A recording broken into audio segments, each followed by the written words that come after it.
Officially announced, September 19, 2026, The Sphere, Las Vegas. Ang dalawang pinakamalaking icon sa kasaysayan ng boxing ay muling magtutuo sa isang professional rematch. Hindi ito exhibition, hindi ito laro. Ito ay isang digmaan para sa huling pahina ng kanilang legasiya. Si Floyd Money Mayweather, ang depensang walang lamat.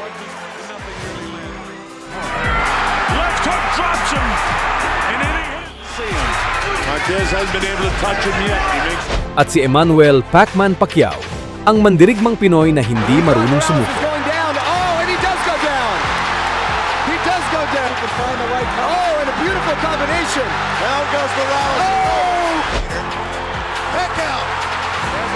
Pacquiao. Oh, down goes Thurman! Manny Pacquiao coming through, moving quick with those legs, throwing and punching, catching him on the way. Handa ka na bang makita kung paano babaguhin ng isang gabi ang lahat ng ating alam tungkol sa kanilang Fight of the Century 2? Are you excited? The confidence is there, 100%. Thank you, and God bless. Pero bago ang kanilang parating na laban, magbalik tanaw muna tayo noong May 2, 2015 sa kanilang naunang laban. Tumigil ang mundo ng mga boxing fans dahil hindi lang ito isang ordinaryong gabi sa Las Vegas. Ito ang gabing nagtapat ang dalawang pinakamalaking pangalan sa kasaysayan ng boxing. 5 taon ang inantay ng mga fans. Maraming kontrobersya, maraming low blow sa labas ng ring, at maraming naudlot na negosasyon. Pero sa huli, ang tinaguriang Fight of the Century ay naganap na rin. At tinaguriang pinakamahal na laban sa kasaysayan ng boxing na humakot ng kabuuang kita na mahigit $600 milyong. Isang halagang kailanman ay hindi pa nararating sa kasaysayan ng boxing. At ano nga ba ang totoong nangyari sa loob ng lona? Yan ang babalikan natin sa Beyond the Game. Pero bago ang lahat, huwag kalimutan mag-like at mag-subscribe. Maraming salamat. Taong 2010. Ito ang panahong nasa rurok ng kanilang career ang dalawa.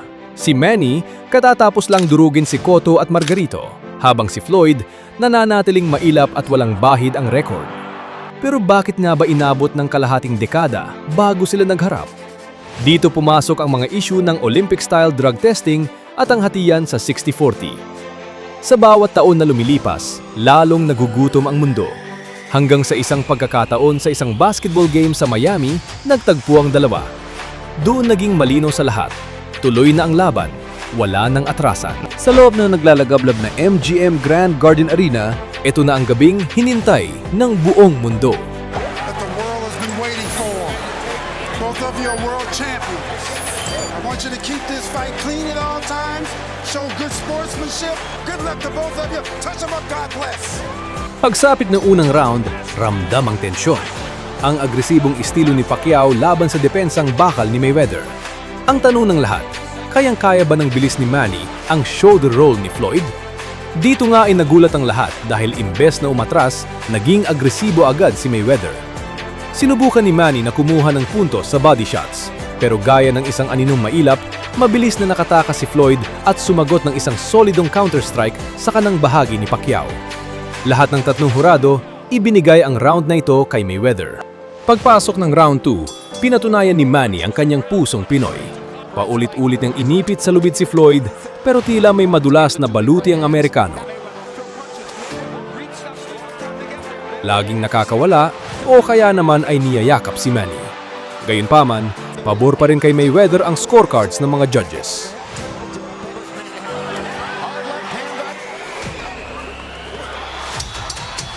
Number 2, Mark Wahlberg. If the reports are true, he wagered 200. Pinasok ko siya, hindi siya nakakasuntok. Binabantay ka lang niya pag nag-strike. Round 3, uminit ang tensyon. Tinamaan ni Floyd si Manny ng isang low blow. Nagalit ang pambansang kamao dahil sa maduming laro na ito. Sa dulo ng round, nagpalitan ng galawa ng malalakas na suntok na nagpayanig sa MGM Grand. Pero sa ikatlong pagkakataon, pabor pa rin kay Floyd ang hatol. Pagpasok ng round 4, umugong ang MGM Grand. Isang solidong straight left hand ang nagpayanig kay Mayweather.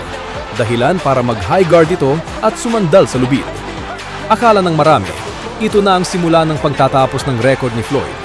Pero si Mayweather, pinatunayan kung bakit siya ang defensive genius. Ginamit niya ang bawat pulgada ng ring para makaiwas sa mga dambuhalang suntok ni Manny. At malinaw na, nakuha ni Manny ang round na ito sa lahat ng scorecards.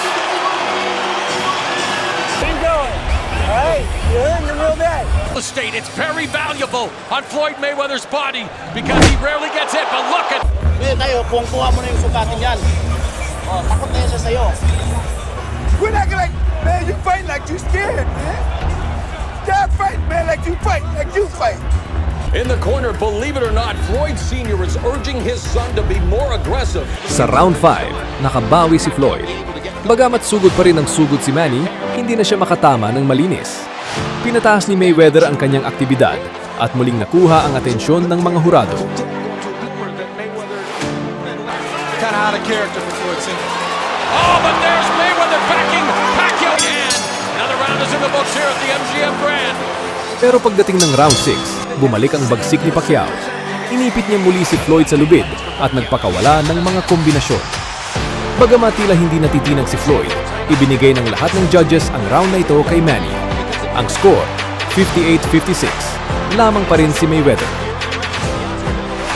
Power couple of the entertainment industry, Jay-Z. Pagpasok ng round 7, nag-iba ng taktika si Floyd. Siya na ang sumusugod para maipit si Manny, pero mabilis din na nakasagot ang Pinoy ng counterattack.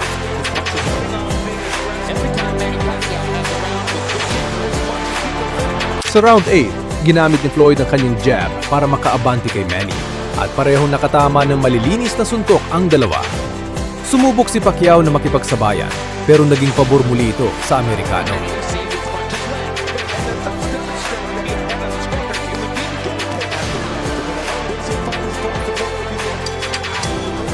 Sa round 9 at 10, muling naging agresibo ang ating pambansang kamao.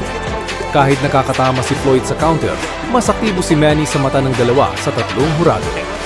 Dito nahati ang scorecards, pero bago ang huling dalawang rounds, lamang pa rin si Floyd.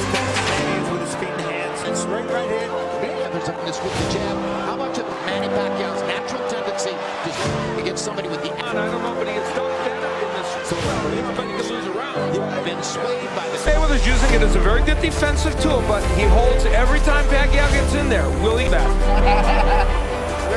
Come on, Ralph. Kenny, you like your elbows, but careful with the elbow. Be careful with the elbow, okay? There we go. Round 11. Ibinuhos na ni Mayweather ang halos pinakamaraming suntok niya sa buong laban. Nahirapan si Manny na makatama dahil sa tindi ng depensa ni Floyd na tila yumuyukod sa bawat atake. Bagamat nakatama si Mayweather sa baba ni Pacquiao, hindi tumigil ang Pinoy sa pagpapakawala ng mabilis na suntok. Habang tumatagal ang laban, naging malinaw ang estilo ni Floyd. Jab, move, clinch. Para kay Manny, mahirap tamaan ang anino na ayaw makipagsabayan. Sa bawat sugod ni Pacquiao, isang counterpunch ang sumasalubong.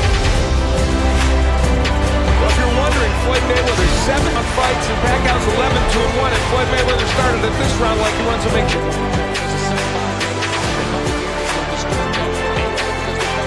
Relax, boys, relax. Hands on the coaching. Come on, yeah. Floyd Mayweather performance as he is clearly enjoying himself, taking Manny Pacquiao to the school of the sweet science. Make a strong case for him to win, but to go beyond that, it would seem difficult. Ladies and gentlemen, after 12 rounds of boxing, we go to the scorecard. Matapos ang 12 rounds, itinaas ang kamay ni Mayweather. Unanimous decision. Pero hindi doon natapos ang kwento. Sa post-fight press conference, isiniwalat ni Manny ang isang bagay na nagpagulat sa lahat.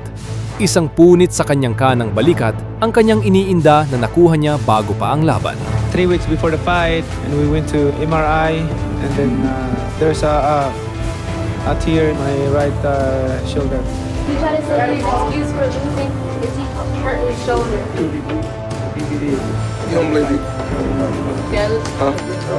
Dito nahati ang opinyon ng mundo. Sabi ng iba, rason lang ito. Sabi naman ng mga taga-suporta ni Manny, hindi nakalaban ng pambansang kamao ng 100%. Pero sa record ng boxing, isa lang ang nakasulat. Mayweather win via decision. Ang Mayweather laban sa Pacquiao ay higit pa sa isang laban. Ito ay naging simbolo ng pagkakaiba ng pananaw sa boxing. Ang sining ng hindi pagpapatama laban sa sining ng pakikipagdigma. Natalo man si Manny sa scorecards, nananatili siyang kampeon sa puso ng mga Pilipino. At sa kanilang paparating na laban ngayong Setyembre, ito ang maanghang na patutsada ni Manny kay Floyd. I want Floyd to live with the one loss on his professional record and always remember who gave it to him. At ang balik naman ni Floyd sa kanya ay, Manny, you are not on my level. You will never be on my level. Period. Kayo sa tingin nyo, makakabawi ba ang ating pambansang kamao sa paparating na laban o mananatiling undefeated si Mayweather?